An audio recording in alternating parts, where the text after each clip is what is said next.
Bom dia, boa tarde, bem-vindo a todos e todos.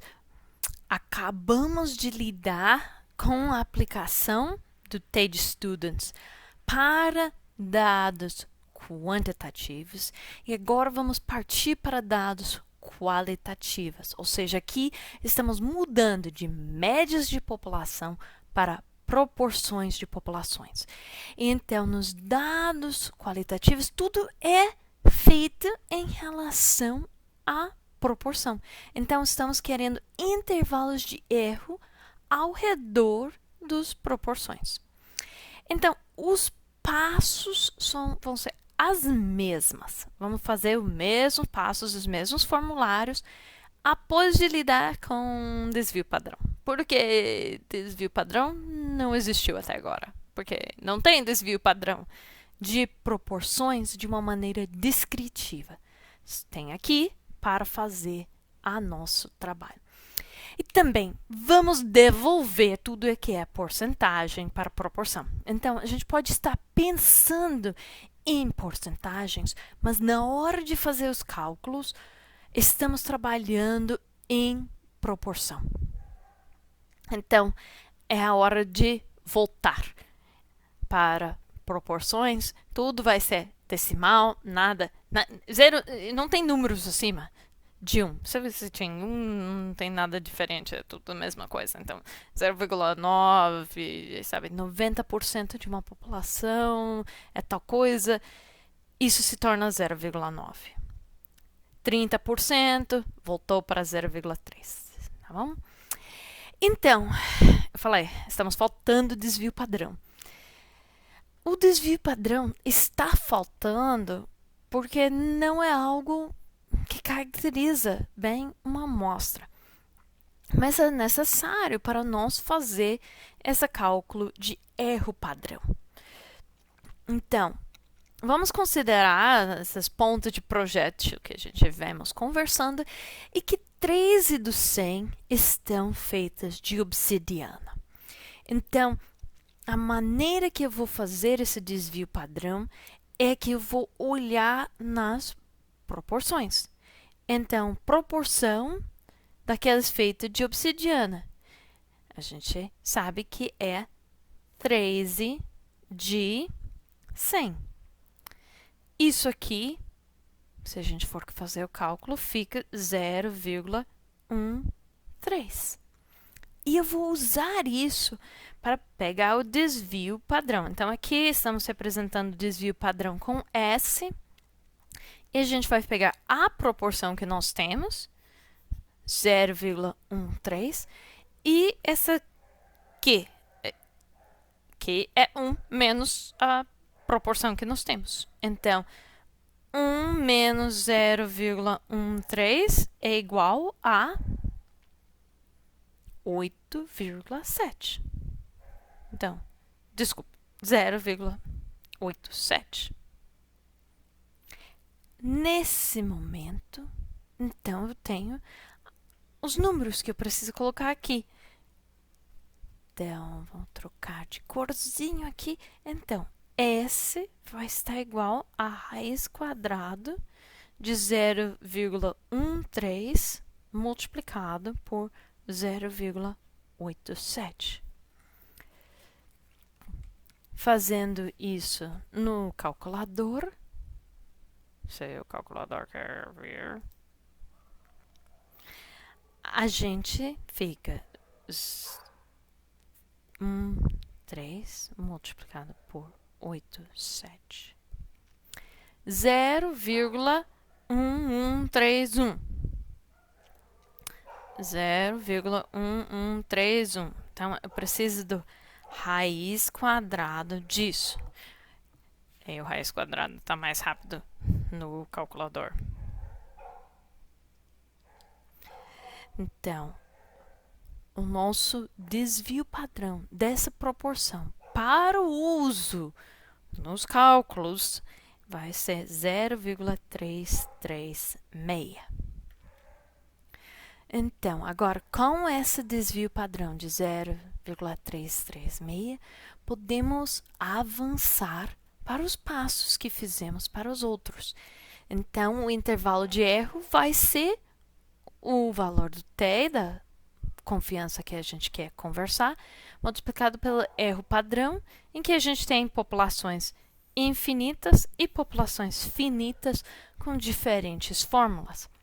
No caso desses 100 pontos de projétil, estamos lidando com uma população infinita.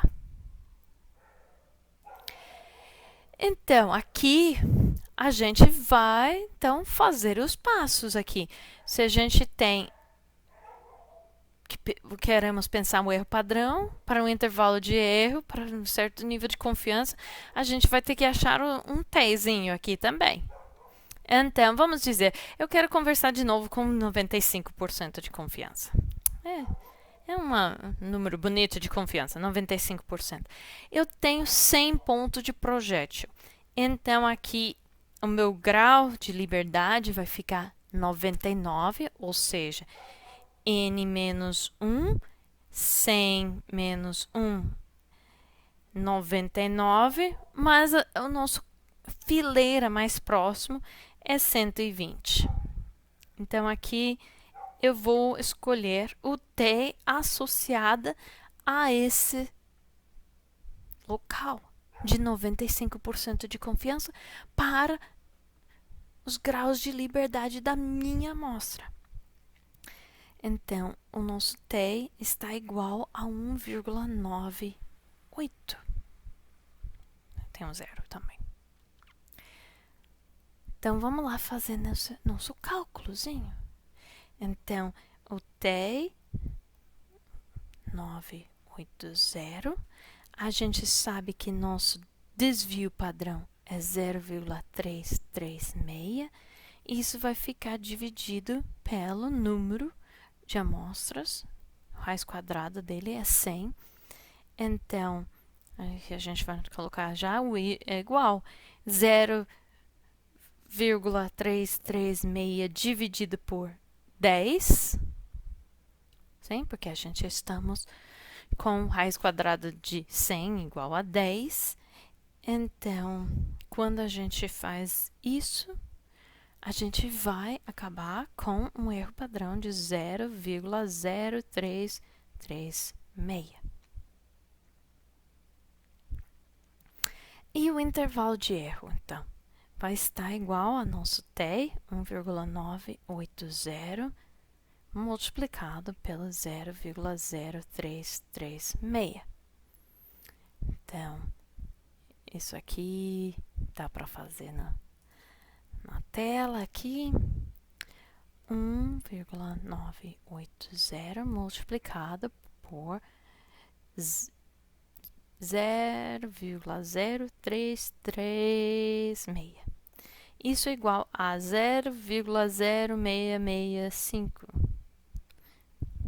0,0065. Isso! 665. Estou com um zero a mais. 0,0665. Agora, então, nós temos aqui com 95% de confiança que a proporção de ponto de projétil feita de obsidiana é 0,13 mais ou menos 0,0, vamos dizer 67, arredondar aqui. Então, o que é isso em números normais?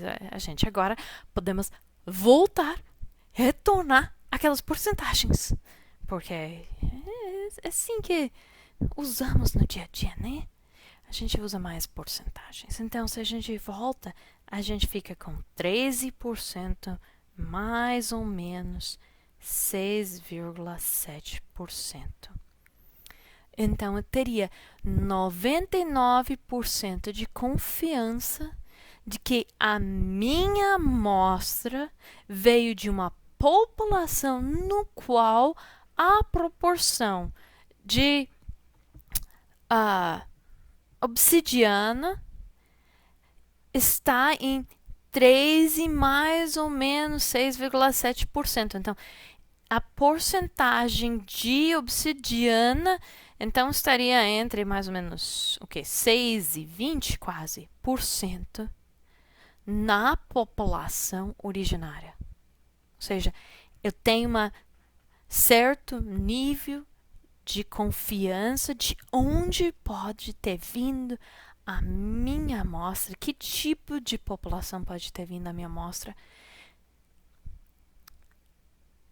sem considerar incertezas da amostragem, porque ainda teria essas áreas que, por incertezas de amostragem, são pequenas aqui, porque a gente ficou com 95% de confiança aqui.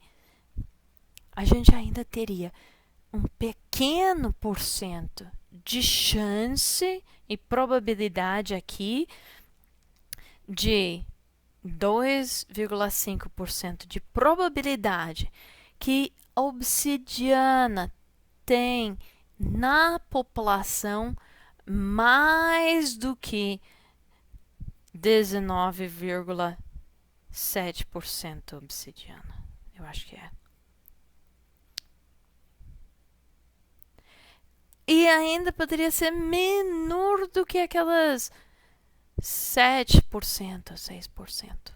Então, também se tem um lado aqui que tem uma certa probabilidade que aquela população do qual os pontos de projetil vieram teve um nível de obsidiana menor que uns 7%. Ou seja, tem incertezas na amostragem. E por incertezas na amostragem, especialmente porque a gente só temos 100, a nossa compreensão da população não está tão preciso quanto talvez gostaríamos que fosse. Então, no trabalho nessas fórmulas para as categorias, o número de casos acaba influenciando muito a nossa precisão de resultado. Mas, em sumário, o que é necessário para estimar proporções populacionais? Proporções populacionais das variáveis qualitativas têm que ser feitas em cada categoria. Você não vai fazer uma vez, não. Você vai fazer os cálculos em cada categoria. E para cada categoria vai usar a mesma porcentagem de confiança. Então, eu não posso fazer uma coisa com 80% de confiança e outra com 95% de confiança. Não. Ou eu converso sobre tudo em 80% de confiança, ou tudo em 95%, ou tudo em 99% de confiança. Sabe? Esse nível de confiança tem que ser única. Mas daí eu vou calcular separadamente a proporção populacional para cada categoria. Por quê? Porque os dados que entram aqui, um dos dados essenciais foi a proporção daquela categoria na amostra. A proporção da categoria na amostra é que entrou lá no desvio padrão que depois foi sendo puxado dentro dos demais cálculos. Então, a gente vai precisar das proporções, a gente vai precisar do número de casos ou elementos e também a gente vai precisar do número de elementos nas populações, quando são populações finitas. E o T. Com esses dados, ou seja, com os dados que vocês já vêm produzindo na exploração de conjuntos de dados qualitativos, na criação de porcentagens, já dá para pensar essas proporções populacionais. Porque a gente vai dar porcentagem populacional de volta para proporção para fazer nossos cálculos e depois a gente retorna para discutir com os leitores em porcentagens. E com isso, a gente consegue, então, começar a colocar alguma ideia de como seria a população do qual eu peguei as coisas. Ou seja, como seria a distribuição de diferentes matérias-primas na população do qual eu peguei essa amostra de ponta de projétil. Então, é isso. É uma maneira de falar de populações, porque mais na frente a gente talvez vamos querer comparar populações. Então, primeiro precisamos falar da população do qual a gente acha que nossa única amostra veio, para depois comparar 2 ou 3 amostras.